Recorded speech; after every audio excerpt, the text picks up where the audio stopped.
नमस्कार। Awakening with गुरुजी की पाठशाला में मैं राजेश खन्ना आपका स्वागत करता हूं। आज मैं आपको शिव पुराण के 5 रहस्यों को बताऊंगा, जिसको जानकर आपके जीवन में बहुत जो दुविधाएं हैं, समस्याएं हैं, आप उनसे मुक्ति पा सकते हैं। इस विषय के गहन अध्ययन के बाद 5 रहस्य जो शिव पुराण में भगवान शिव ने माता देवी पार्वती जी को जीवन के 5 रहस्य बताए, उनको जानने के बाद मुझे जीवन का सार समझ में आया कि जितनी भी परेशानियां, दुख, दुविधा, समस्या है, हम उनसे अपने को बचा सकते हैं अगर हम इन 5 रहस्यों को अपने जीवन में उसका इम्प्लीमेंटेशन करेंगे, उसका उपयोग करेंगे, उसको अपने व्यवहार में लाएंगे, तो हम उसका बहुत अधिक लाभ ले पाएंगे। क्योंकि हर चीज़ सूत्रों से चलती है, हर चीज़ का एक सिस्टम है, और अगर हम उस नियमों का उल्लंघन करते हैं तो हम दुखी रहते हैं, व्यथित रहते हैं। आप साधारण जीवन में ही अगर ट्रैफिक रूल्स को तोड़ते हैं तो आपका चालान हो जाता है, और अगर आप ट्रैफिक पुलिस से भी बच जाएं तो आजकल कैमरे लगे हैं, उस कैमरों से आपका चालान होकर आपके घर तक आ जाता है। तो इसी प्रकार हमें अपने पुराने ग्रंथों से हमें सीख लेनी चाहिए। सिर्फ हर वर्ष जो त्यौहार आते रहते हैं, जो समय समय पर दिवाली, राखी, दशहरा, होली, रक्षाबंधन ये आते हैं, सिर्फ उन्हीं को नहीं मनाना एक हिंदू धर्म की परंपरा हो गई।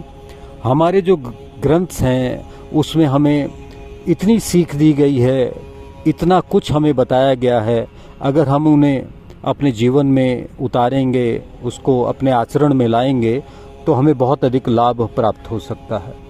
लेकिन समय की कमी के कारण या अज्ञानता के कारण या उस ओर हमारा ध्यान नहीं है, इस कारण से हम उन चीज़ों से वंचित रह जाते हैं और उन चीज़ों को हम नहीं पा पाते, या उन चीज़ों का हमें बोध मात्र भी नहीं रह जाता। हम दुखी, व्यथित, रोते, ऊँघते और इस जीवन से विदा हो जाते हैं, और वो सूत्र ग्रंथों में ही धरे रह जाते हैं, उन्हें हम अपने जीवन में नहीं ला पाते। इस कारण से हम व्यथित और दुखी रहते हैं। तो शिव पुराण में भगवान शिव ने माता पार्वती को जो 5 रहस्य बताए हैं, उनको अगर हम एक एक करके समझें और उसके बारे में गहनता से अध्ययन करें, विचार करें, तो हम पाएंगे कि ये पांचों के पांचों जो सूत्र बताए गए हैं वो बहुत लाभकारी हैं, लेकिन हम तो उसके विपरीत ही जीवन जी रहे हैं, उससे बिल्कुल अलग दिशा में हैं, और उस अलग दिशा के कारण ही हम दुखी हैं। तो उसमें जो शिवजी जी ने जो सबसे पहला सूत्र बताया है कि अगर हम इस बात को फॉलो करेंगे तो हमारे दुख जो हैं वो ख़त्म हो जाएंगे, हमें दुख का सामना नहीं करना पड़ेगा। और वो क्या है? शिव भगवान मनुष्यों को कहते हैं कि मनुष्य की तृष्णा यानी कि इच्छाएं से बड़ा कोई दुख नहीं है। यानी कि मनुष्य की जो तृष्णा यानी इच्छाओं से बड़ा कोई दुख नहीं होता। ये जो हमारी इच्छाएं हैं ना, अत्यधिक की जो तृष्णाएं हैं, वो ही हमको दुखी कर रही हैं, उसी कारण से हम दुखी हैं। और अगर हम इन्हें छोड़ दें, अगर सिर्फ छोड़ने मात्र के संकल्प से ही ये सुख में बदल जाएंगे। आप समझ रहे हैं? यानी कि शिव भगवान कहते हैं मनुष्य की तृष्णाओं से बड़ा कोई दुख नहीं है, और उसको छोड़ देने से उससे बड़ा कोई सुख नहीं है। मनुष्य को अपने मन पर वश नहीं है। हर समय उसका मन वो पाना चाहता है जिसके बारे में वो अभी सही से जानता भी नहीं है, बस उसे पाना चाहता है, उसकी दौड़ में दौड़ना चाहता है। देखा देखी जो भी देख लेता है उसे पाना चाहता है। उसे ये नहीं समझ में आता कि ये मेरे लिए अनुकूल है या प्रतिकूल है, बस वो पाना चाहता है। हर किसी के मन में कोई ना कोई अनावश्यक इच्छाएं होती हैं, कुछ ना कुछ पाने की इच्छा होती है, वो अनावश्यक है। मेरे पास जूते हैं, मैंने जूते पहन रखे हैं, लेकिन वो ब्रांडेड नहीं है। मैंने किसी के 20,000 वाले नाइकी के शू देख लिए तो मेरा मन भी भाग गया। मेरी भी इच्छा जागृत हो गई कि मेरी सैलरी अच्छी होती, मेरा बिजनेस अच्छा होता तो मैं भी नाइकी के शू पहनता। तो इस कारण से हमारा जो मन है ना वो अनावश्यक, यानी कि जूते एक आवश्यकता की ज़रूरी चीज़ है। अगर हम जूते नहीं पहनेंगे तो हमारे पैर में चोट लग सकती है, पत्थर लग सकते हैं, अनिवार्य है पहनना है, शोभनीय है। बिना जूते के पैरों नंगे हम नहीं जा सकते। लेकिन नाइक का शूज पहन के जाना ही, ये क्या है? ये हमारी तृष्णा है, ये हमारी इच्छाएं हैं, यही हमें दुखी करती हैं। जो हम सबका मन कोई ना कोई अनावश्यक इच्छाओं से भरा हुआ है, और यही इच्छाएं हम सबको, इस मनुष्य जाति को दुखी कर रही है। यही इच्छाएं, अनावश्यक इच्छाएं ही दुखों का मेन कारण है।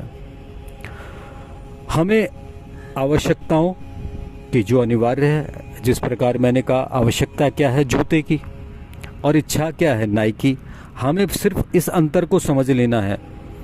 आवश्यकताओं और इच्छाओं के अंतर को जो समझ जाएगा वो सुखी हो जाएगा।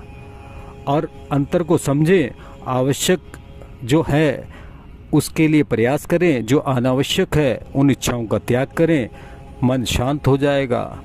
मन में जितनी भी फालतू की जो हम इच्छाएं भर लेते हैं उसी कारण से मन अशांत रहता है और उसी कारण हम दुखी रहते हैं। तो सार ये है उनके पहले जो उन्होंने बताया कि हमें आवश्यक और अनावश्यक के बीच को समझना है। आवश्यक के लिए कार्य करना है, अनावश्यक के लिए रोना नहीं है। सिर्फ प्रारंभ करें आवश्यक के लिए।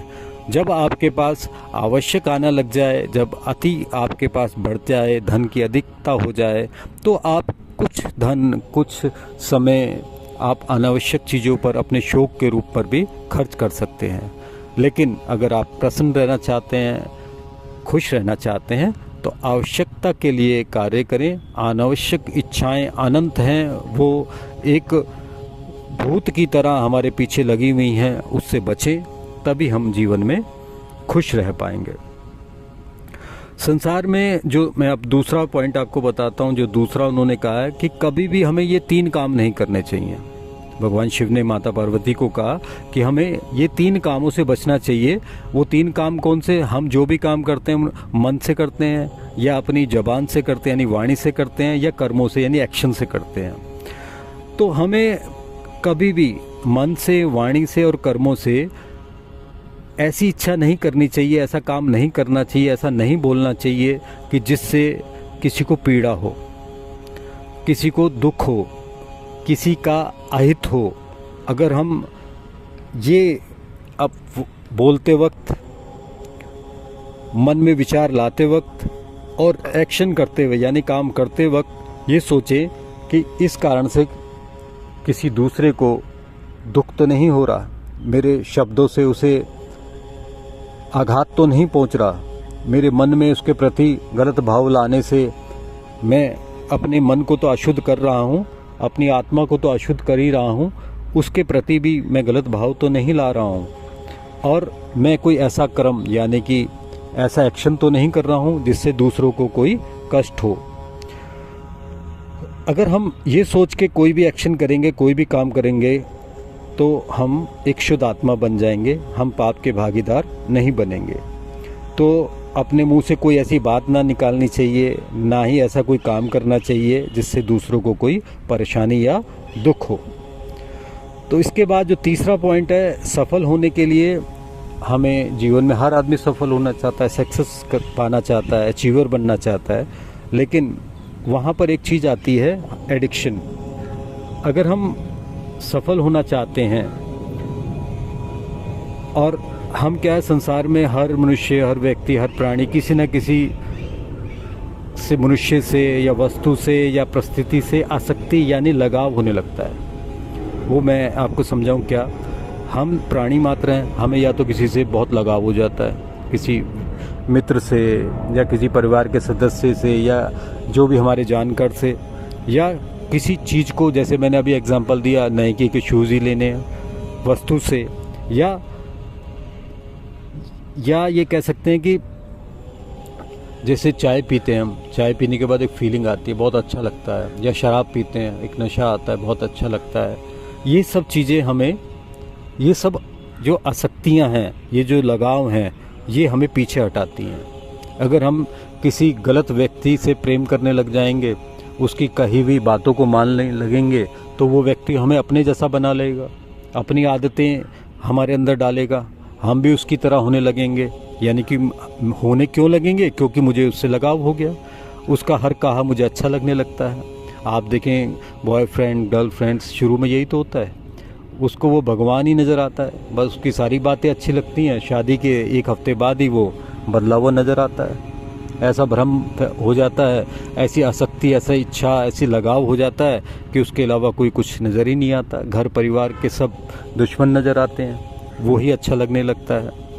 ऐसे ही बहुत ब्रांडेड, मुझे पता है कि ये ब्रांड भी मेरे तन को ढकेगा, ये ब्रांड भी तन को ढकेगा, लेकिन मुझे हाई ब्रांड लेना है, उसके लिए मैं कर्जा लूँगा, कार्ड स्वैप कराऊँगा, कर्ज में चला जाऊँगा और फिर उसके बाद दुखी होता रहूँगा। उसके बाद जैसे मेरा दोस्त अगर शराब पी रहा है और मैं नहीं पी रहा, तो वो मुझे बार बार चाहेगा, वो तो चाहेगा ही कि मेरा मित्र भी पिए, कि हमें कंपनी मिले। तो इन कारणों से मनुष्य के से, वस्तु से या परिस्थिति, यानी पीने के बाद जो अनुभव होता है, जो फीलिंग होती है, नशा आता है, जैसे सिगरेट पीते हैं निकोटीन का आनंद आता है, चाय पीते हैं, कॉफ़ी पीते हैं, कैफ़ीन का मज़ा आता है, ऐसे ही शराब पीते हैं, उसके बाद जो अनुभूति होती है बहुत अच्छा लगता है। जितने भी गलत काम करते हैं तो बड़ा अच्छा लगता है, वो परिस्थिति हमें अच्छी लगने लगती है। और वो जो चीज़ है, ये जो लगाव है और ये जो मोह है, इस जाल में हम फंसते चले जाते हैं, और जिसमें फंसने के बाद उससे छूट पाना बहुत ही मुश्किल लगता है।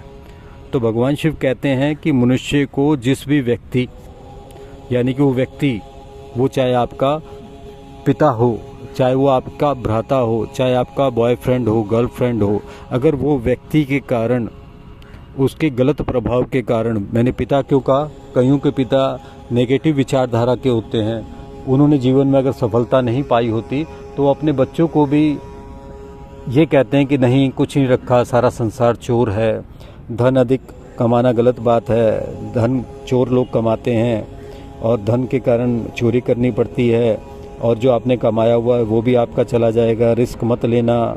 इस तरह से नेगेटिव ऊर्जा हमारे अंदर भरते हैं और उस कारण से हम सफल नहीं हो पाते।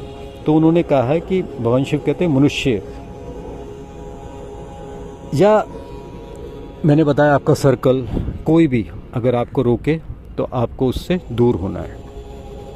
यानी कि मनुष्य या जिस भी व्यक्ति या परिस्थिति से लगाव हो रहा है, ठीक है, जो कि आपकी सफलता में रुकावट बन रहा है, यानी कि आपको आगे बढ़ने से रोक रहा है, अच्छे कारणों के कारण, अच्छे बनने के लिए रोक रहा है, आपको प्रोग्रेस नहीं करने दे रहा, आपको लगता है कि इस कारण से, इस व्यक्ति के कारण से, या इस परिस्थिति के कारण से, या इस वस्तु के कारण से मैं सफल नहीं हो पा रहा, तो आप उसका लगाव छोड़ दें, उसकी आसक्ति छोड़ दें।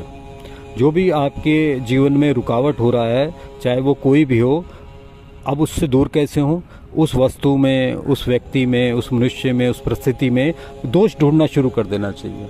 अब हम अंधे हो जाते हैं कि तो मेरा बेस्ट फ्रेंड है, ये मेरी बेस्ट गर्लफ्रेंड है, मुझे तो इसी के साथ शादी करनी है, तो दोष ही नहीं दिखते, अंधे हो जाते हैं, बिल्कुल अंधे हो जाते हैं। मैंने ऐसे ऐसे घर देखे हैं कि उनके पिता फैक्ट्रियों के मालिक और उनकी बेटी उस कंपनी के ड्राइवर से शादी करना चाहती है, उसको सब कुछ समझाते हैं, उसकी समझ ही नहीं आती। नहीं नहीं, ये कोई फ़र्क नहीं होता, पैसा कुछ नहीं होता, इंसान होता है, वो कितना नेक दिल इंसान है, वो कितना अच्छा इंसान है। वो ड्राइवर है तो क्या हुआ, मेरे पास बहुत पैसा है, हम दोनों मिलके ज़िंदगी गुजार लेंगे। पता लग जाता है 1 महीने बाद ही वो कितना खुश दिल इंसान है, वो कितना नेक इंसान है। तो हम इतने अंधे हो जाते हैं, इतने अधिक लगाव हो जाता है हमें कि वो व्यक्ति ही हमें परमात्मा का रूप लगने लगता है।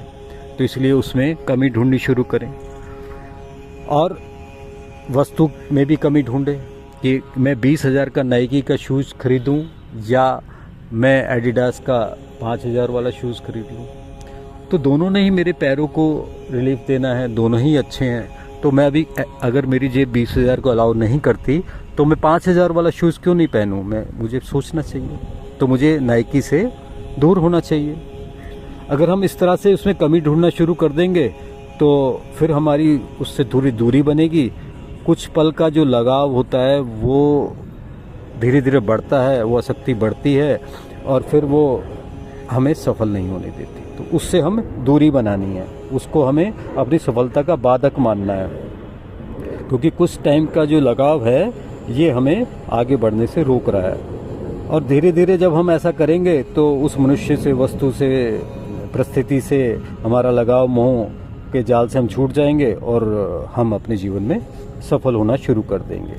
तो इसीलिए भगवान शिव ने माता पार्वती को तीसरे जो उन्होंने वचन दिया या तीसरा जो रहस्य बताया जीवन में उन्नति करने का, तो ये था। अब हम चौथे पॉइंट पे आते हैं, वो है कि हम अपने हर कर्म के खुद गवाह बने, खुद साक्षी बने। आप देखें कि हम जब दान करते हैं तो चाहते हैं कि सारा संसार हमें देखे, और जब हम चोरी करते हैं तो हम सोचते हैं कि हमें कोई देख ही नहीं रहा। लेकिन परमात्मा जहाँ हम दान करते हैं वहाँ भी होते हैं, और परमात्मा वहाँ भी होते हैं जहाँ हम चोरी करते हैं। जहाँ हमें कोई नहीं देख रहा होता वहाँ भी हम चोरी कर रहे होते हैं। तो हमें क्या मानना है कि मनुष्य को अपने हर काम का साक्षी यानी गवाह खुद ही बनना चाहिए। भगवान शिव जी माता पार्वती जी को कह रहे हैं कि हर मनुष्य को अपने हर काम का साक्षी यानी गवाह खुद ही बनना चाहिए। अब किस तरह से बनेंगे? चाहे वो काम अच्छा हो या बुरा हो, उसे कभी भी ये नहीं सोचना चाहिए कि जो मैं काम कर रहा हूँ उसे कोई देख नहीं रहा। नहीं, ऐसा नहीं हो सकता। हम कुछ भी कर रहे हैं उसे परमात्मा देख रहे हैं। कई लोगों में गलत काम करते समय यही भाव मन में होता है कि भाई कौन देख रहा है मुझे? कोई भी नहीं देख रहा। उन्हें पता ही नहीं लगेगा। मैं अगर ऐसा कर लेता हूँ, ऐसी चोरी कर लेता हूँ, उन्हें पता ही नहीं लगेगा। उन्हें पता नहीं लगेगा तो मैं तो शुद्ध हूँ, कोई दिक्कत ही नहीं। लेकिन हम खुद तो गवाह हैं, हमारी आत्मा तो खुद गवाह है कि मैं तो देख रहा हूँ मैं क्या कर रहा हूँ। और इसी वजह से बिना डर के हम क्या करते हैं कि कोई हमें नहीं देख रहा, और बिना डर के पाप कर्म करते जाते हैं। और जितने भी पाप कर्म होते हैं वो तभी होते हैं जब हमें ये एहसास होता है कि कोई हमें नहीं देख रहा। लेकिन आपका अंतर्मन, आपकी आत्मा, आपका ज़मीर तो आपको हर समय देख रहा है। एक व्यक्ति हमेशा सबसे अधिक पूरे जीवन काल में किसके साथ रहता है? अपने साथ रहता है, अपने मन के साथ, अपने ज़मीर के साथ और अपनी अंतरात्मा के साथ रहता है। तो आप जब भी कुछ अच्छा करें तो सोचे कि परमात्मा मेरे साथ हैं।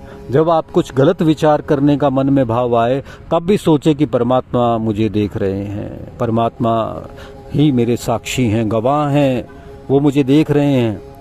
और मैं तो ये कहूँगा कि कुछ भी करते हुए आप ये माने कि मैं गवाह हूँ, मैंने ये गलत काम करके लाभ लिया या ये गलत काम करके मैंने किसी का दिल दुखाया, तो इसके गवाह आप खुद बनेंगे। तो जब हम ये भाव लाएंगे कि अपने सभी कर्मों के साक्षी हम खुद बन जाएंगे, तो ये मन में भाव रखते ही हम कोई भी पाप कर्म करने से खुद को रोक लेंगे। हमें लगेगा कि नहीं ये गलत है, गलत और सही का भेद हमें पता लगने लगेगा। जिस प्रकार से एक छोटी सी मुझे याद आ गई साखी, एक गुरु ने अपने शिष्यों को एक बकरी दी और उसे कहा कि इसे ले जाकर वहाँ पर इसकी गर्दन काटना जहाँ कोई इसको ना देखे। तो उन्होंने बकरी को बांधा और चल दिए आश्रम से। बाज़ार की तरफ चले तो बाज़ार खाली हुआ, सुनसान इलाका आया। तो जो गुरु का शिष्य बनने के लिए जो पहला अभ्यर्थी आया था, उसने जैसे ही सुनसान जगह देखी, चाकू निकाला, उसकी गर्दन काटी और चल दिया गुरु के पास। दूसरा थोड़े और आगे गया, उसका मन नहीं माना और उसने देखा कि यहाँ तो सूर्य भगवान देख रहे हैं या चंद्रमा देख रहे हैं या चांदनी रात है, ये सितारे देख रहे हैं, ये वातावरण देख रहा है, ये वृक्ष देख रहा है। तो वो ये सोचकर उसको एक गुफा के अंदर ले गए। जैसे ही गुफा के अंदर लेके गए और वहाँ बिल्कुल अंधेरा था, तो उन्हें ऐसा अनुभव हुआ कि यहाँ कोई नहीं देख रहा। उसने उसकी गर्दन काट दी। काट कर वो अपने गुरु के पास चले गए। जो तीसरा अभ्यर्थी था, यानी पहला ने बाजार ख़त्म होते ही गर्दन काट दी, दूसरी ने ये देखा कि प्रकृति मुझे देख रही है, ये सब कुछ वातावरण मुझे देख रहा है। उसने गुफा के अंधेरे में जाके गर्दन काट दी। और तीसरे अभ्यर्थी जो है घूमता रहा और बहुत घंटों बाद गुरु के पास वापस आया और उसने कहा कि मुझे कहीं भी एकांत स्थान नहीं मिला, कहीं भी ऐसा स्थान नहीं मिला जहाँ कोई ना देख रहा हो। उसने कहा ऐसे कैसे हो सकता है, देखो ये बाजार से बाहर जाते ही एकांत जगह पर इसने गर्दन काट दी, इसने गुफा के अंदर काट दी और तुम्हें कोई ऐसा स्थान ही नहीं मिला। उसने कहा हाँ गुरुवर, मुझे ऐसा कोई स्थान नहीं मिला। जब भी मैं इनकी गर्दन, इस बकरी की गर्दन काटना चाहता था तो मुझे लगता था कि कोई और देखे ना देखे, मैं तो उसे देख ही रहा हूँ ना। मेरे मन में तो पाप की भावना आ ही रही थी कि मैं अपने गुरु का शिष्य बनने के लिए इस बेजुबान की गर्दन काट रहा हूँ, तो इसलिए मैं इसको नहीं काट पाया। मैं आपसे क्षमा चाहता हूँ, मैं ऐसे ही वापस चला जाऊँगा। आप मुझे अपना शिष्य ना बनाएं, ये आपकी मर्ज़ी, लेकिन मुझे कोई ऐसा स्थान नहीं मिला जहाँ पर कोई मुझे ना देख रहा हो। ये ऐसा भाव, ऐसी प्रीति, ऐसा जज्बा जब हमारे अंदर आता है तो हम समझें कि हम परमात्मा को मानने वाले हैं, ईश्वर को मानने वाले हैं। अदरवाइज़ तो हमें जैसे ही मौका लगता है तो हम अपने सगे भाई से धोखा कर देते हैं, अपने पार्टनर के साथ धोखा करते हैं, अपनी वाइफ के साथ धोखा करते हैं। वाइफ को कहते तू मेरी अर्धांगिनी है, मेरी लाइफ लाइन है, और अफेयर कहीं और चल रहा होता है, कहीं और हम गलत कार्य कर रहे होते हैं, कहीं और हमारा कहीं पर रिलेशंस हो जाते हैं। तो ये सब क्या है? ये सब है कि हम सोचते हैं कि कोई हमको नहीं देख रहा, लेकिन जैसे ही ये भाव आने लगे कि हमें हर समय मैं खुद देख रहा हूँ, मैं खुद ही गवाह हूँ, मैं खुद ही साक्षी हूँ अपने हर कर्म का, तो हम पाप कर्मों से बच जाएंगे। पाप कर्म हमारे धीरे धीरे ख़त्म होते जाएंगे। और जो सबसे मेन पॉइंट हैं, तो पांचों पॉइंट मेन, लेकिन जो सबसे मेन पॉइंट शिव पुराण में भगवान शिव ने माता पार्वती को कहा कि क्या है सबसे बड़ा धर्म और क्या है सबसे बड़ा पाप।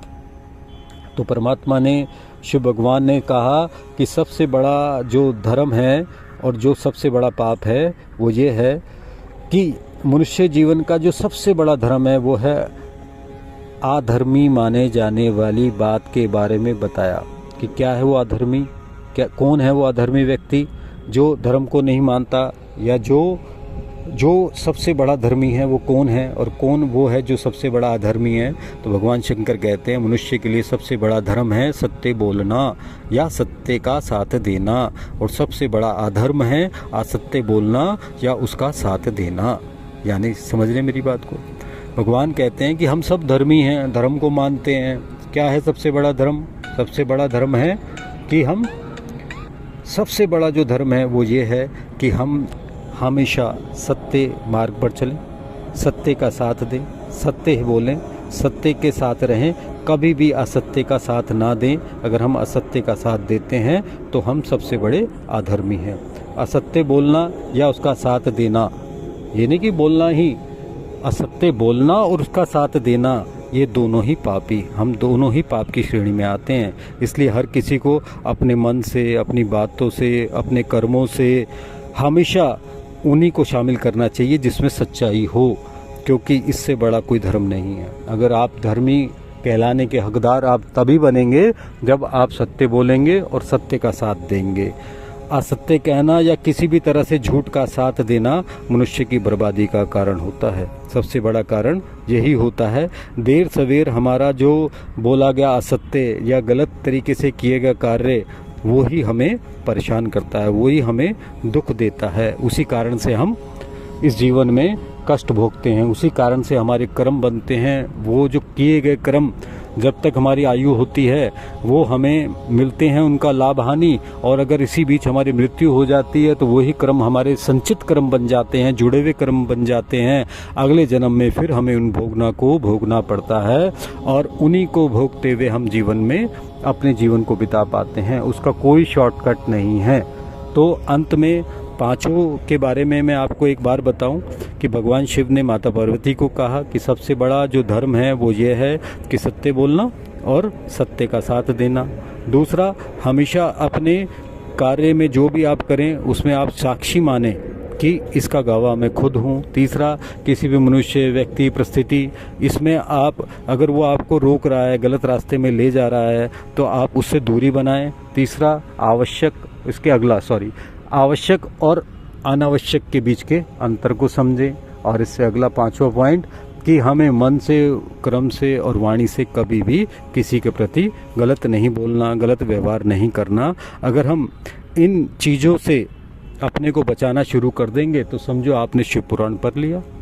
शिव पुराण में माता पार्वती जी को शिव जी भगवान ने जो समझाया, वो सिर्फ उन्हें, माता पार्वती को नहीं समझाया, वो सब जन को, सब संसार के हर व्यक्ति को ये बताना चाहते थे। इसीलिए वो शिव पुराण में अंकित किया गया। और आज मेरे मन में उसको बताने के लिए परमात्मा ने मुझे जागृति दी, वो तो मैं आज आपको इसके बारे में बता पाया। शुक्राना, नमस्कार। अगली किसी और अच्छी चर्चा के साथ मैं आपसे मिलूँगा। मेरा आपसे विनम्र निवेदन, अगर आपको ये साखी या ये 5 वचन